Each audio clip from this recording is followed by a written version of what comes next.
If you recently purchased a GFP 663 or you're in the market for one and you want to see how to set it up, today we're going to walk you through step by step on how we set this up. So let's go ahead and get started.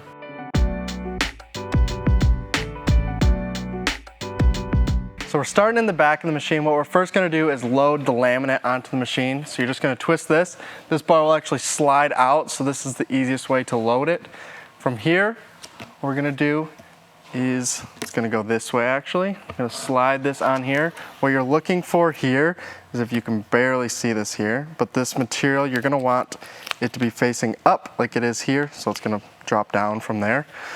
So we'll slide this all the way on and lock this bar back in. Once we have that locked, we can undo the tape that's on here, so we'll take the tape off of both of these.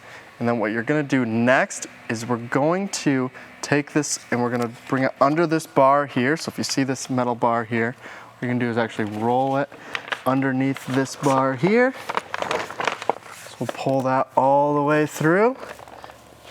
The next thing we're going to do is going to get this out of the way so we can load the media on the bottom. So we'll just swing that up. Try not to get your laminate to fly into the back of that. Then we're going to grab our media. What you're going to do is the same thing as the other one. We're just going to unclip this. This again, if you spin it so that this will pop out, it should just pop right out here. Then this media will just slide in here. You're going to want to center it kind of as best you can on here. You can actually see the markers on here. So you have a 54-inch roll. We're going to put it right over on the 27-inch mark there. Slide this back in. Lock it down. We'll undo the tape here, and then we'll pull this media up a little bit here. The next step we're going to do is we're going to take this and we're actually going to tape the backer onto this core back here. Flip this back down out of the way again. So to do that, all you're going to do is bring this up here. You may want to end up rolling back the other side. We can go to the back of the machine to do that. So I'll walk back around here and at least tighten this down a little bit.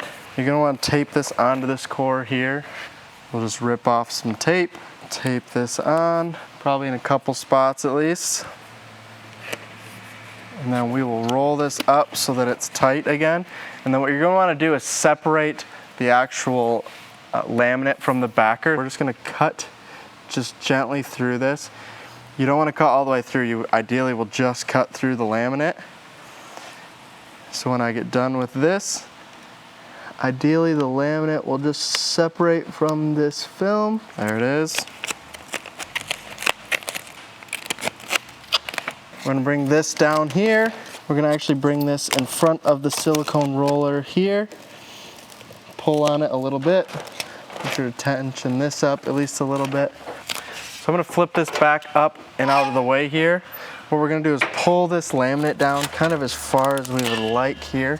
And then what you're gonna do is actually pull the media up. We'll wanna roll this back up. We can actually do that with this pedal here. Now that the liner's out of the way, what you're gonna do is actually try and straighten this out as best you can. It may not be perfect right away, especially with a cast laminate like we have here. And you're gonna take this up. Try not to touch it to it until you're ready for it. Bring it up. You want to make sure that these are lined up as close as possible. Your laminate's actually going to be a little smaller than your media is. So you just center it out as best you can. What I want to do is actually tuck this laminate behind this roll here. And we're going to take our media, drop it back down here. It needs to go under this bar here. So you can see this bar here. We're going to try and fold it under here best we can. Just like this. Then it's going to come up in front of this blue bar. What you're going to do is try and center it as best you can, and then just tack it onto the laminate here. Once this is tacked on, what you're going to do is start feeding it through the machine. So what we'll actually do is try and give it a little bit of slack here. Tuck it through a little bit. You want to make sure it's kind of tight on the laminate side as well as the media side. We'll come over to the machine over here and I'll show you lowering this down, and then we'll kind of feed it through the machine from there. So from here, we're going to actually lower the gap on this. So it's pretty much ready from there. I should be able to hit this pedal and it should start feeding it through. What you're looking for is this laminate to start smoothing out. If it's not smoothing out, then you have something else going on. But as you can see right here, it's pretty much completely smooth at this point.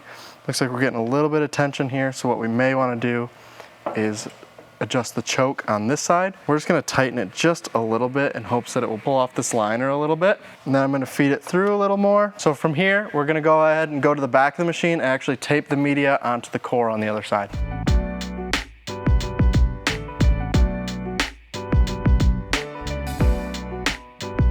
And then we should be able to, again, start feeding this through. So the last thing you're looking for on setup here is what you want to look is at the back of this, and you want to make sure that there's no bubbles or wrinkles or creases. If you look super closely right in this area here, you can actually see this line. That's what's going to happen when you stop the machine at any point, so ideally you don't stop it in the middle of your job. During setup, that's obviously going to happen. But everything above that looks super good, so I'd say we're completely set up and ready to run the job. And that's how you set up a GFP 663TH. So hopefully that showed you how easy it is to set up, especially when, like me, it's my first time setting it up. And it went pretty smoothly, got it set up pretty quickly. We didn't waste that much material. So I hope this video helped. If it did, let us know in the comments below. And if you're interested in this machine or anything you've seen in this video, you can leave a comment or reach out to us and we'll be glad to help. But thanks for watching. We'll see you in the next video.